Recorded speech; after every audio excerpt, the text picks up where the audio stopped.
আজ আমি আপনাদের জন্য ছোট্ট একটা ভিডিও নিয়ে চলে এসেছি। আর যে ভিডিওটা শেয়ার করছি সেটা হচ্ছে আমাদের প্রতিটা বাবা মায়ের বাস্তব জীবনের গল্প, আমাদের প্রতিটা বাবা মায়ের যেন জীবন থেকে নেওয়া। আমার প্রিয় ভিউয়ার্স, আসসালামু আলাইকুম। কেমন আছেন আপনারা সবাই? আশা করি মহান আল্লাহ তাআলার রহমতে আপনারা সবাই ভালো আছেন। আলহামদুলিল্লাহ, আমিও ভালো আছি। ব্লগস বাই চুমকি রান্নাঘরের আরও একটি নতুন ব্লগ নিয়ে আপনাদের মাঝে হাজির হয়ে গেলাম, কারণ ব্লগস বাই চুমকি রান্নাঘর তো আপনাদেরকে নিয়েই। তো আপনারা সবাই জানেন এইচএসসি পরীক্ষা শুরু হয়েছে, তো আমার ছেলেও দিচ্ছে। তো এই যে ছেলে, এটা প্রথম পরীক্ষা, প্রথম দিনের পরীক্ষাটা।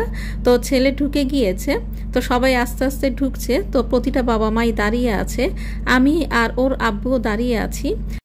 ভেতর থেকে অনেক বেশি টেনশন কাজ করছে, একটু পরেই পরীক্ষা শুরু হয়ে যাবে। তো দেখেন প্রতিটা বাবা মা কিন্তু এখানে প্রখর রৌদ্র। যখন প্রথম পরীক্ষাটা শুরু হয়েছে তখন কিন্তু প্রচণ্ড রৌদ্র ছিল। তো এই যে সবাই আসছে, যারা একটু দেরিতে এসেছে তাদের থেকে একটা সাইন নিয়ে নেওয়া হচ্ছে। খুব সুন্দর নিয়ম, কোনো সমস্যা নেই, সুন্দর মতো সব কিছুই অ্যারেঞ্জমেন্ট ছিল। তো আমরা এখানে দাঁড়িয়ে আছি। তো দেখেন একটা বাবা কিন্তু তার কোলে ছোট্ট শিশুটাকে নিয়ে দাঁড়িয়ে আছে।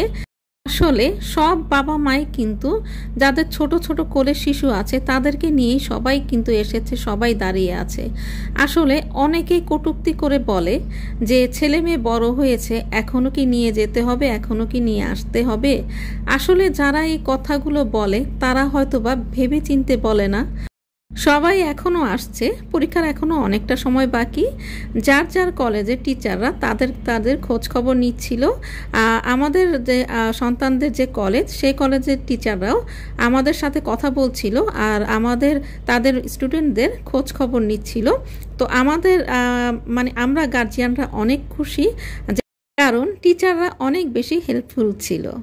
আর এই যে ঘন্টা দিয়ে দিয়েছে, এখন হয়তো কিছুক্ষণ পরে গেটটা বন্ধ করে দিবে।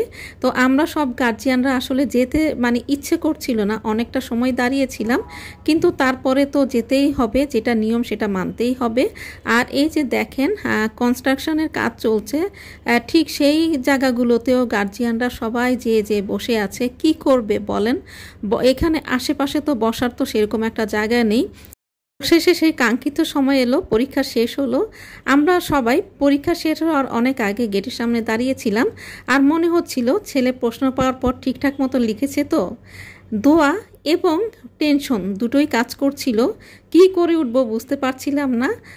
যাই হোক, ছেলেরা সবাই খুশি মনে বের হচ্ছিল, আর আমরা সবাই সবার সন্তানকে জিজ্ঞেস করছিলাম যে বাবা পরীক্ষাটা কেমন হয়েছে। ওরা যখন হাসি মুখে বলেছে যে ভালো হয়েছে, সাথে সাথে আমরাও বলেছি আলহামদুলিল্লাহ, বাকি পরীক্ষাগুলো যেন ভালো হয়। তারপরে আমি আর আমার ছেলে অনেক দূর হেঁটে, কারণ যেহেতু সবাই একসাথে বের হয়েছে, রিক্সা বা কোনোটাই পাওয়া যাচ্ছিল না। তো যাই হোক, আমরা একটা অটো রিক্সায় উঠে পড়েছি, আমি আর আমার ছেলে। এরপরে শুরু হয়ে গেল প্রশ্ন নিয়ে, যে এটা কি লিখেছো, ওইটা কি লিখেছো। আসলে কি জানেন, সন্তান কখনোই বাবা মার কাছে বড় হয় না। আমি যেটা করেছি, আমি সেই প্লে গ্রুপ থেকে আমার এটা অভ্যাস, রিক্সায় উঠেই আমি আমার ছেলেকে প্রশ্ন ধরে প্রশ্নটা ওকে জিজ্ঞেস করতে করতে বাসায় চলে আসি। তো সেই দিনও সেটাই করছিলাম, কিন্তু মনে মনে ভুলে গিয়েছিলাম আমার ছেলে প্লে গ্রুপ থেকে কলেজ লাইফ থেকে এখন আল্লাহর রহমতে সে হয়তো ভার্সিটি লাইফে যাবে, কিন্তু আমি কিন্তু আমার ছেলেকে এখনও সেই প্লে গ্রুপে থাকা ছোট্ট ছেলেটাই মনে করছি। আসলে প্রতিটা বাবা মাই কিন্তু এমনই ভাবে। আমরা যখন বড় হয়েছি, আমাদের বাবা মাও কিন্তু ঠিক এমনই ভেবেছে, তাই না? এর পরের দিন হলো, তারপর আমরা তো বাসায় চলে গেলাম আলহামদুলিল্লাহ।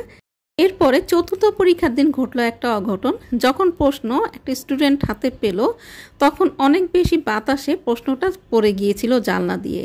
তখন স্টুডেন্টটা অনেক দৌড়াদৌড়ি করছিল, আমরা সবাই অনেক আতঙ্কিত হয়ে পড়ছিলাম।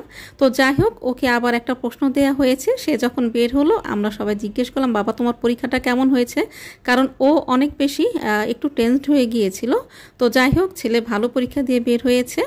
আসলে কি জানেন, বাবা মা কখনোই ক্লান্ত হয় না, আর সন্তানদের স্বপ্ন পূরণে তারা যেন নিজেদেরকেই ভুলে যায়। আর সন্তানদের সাফল্য তাদের সবচেয়ে বড় আশা। মহান আল্লাহ তাআলা যেন আমাদের সবার সন্তানদের হেফাজত করেন।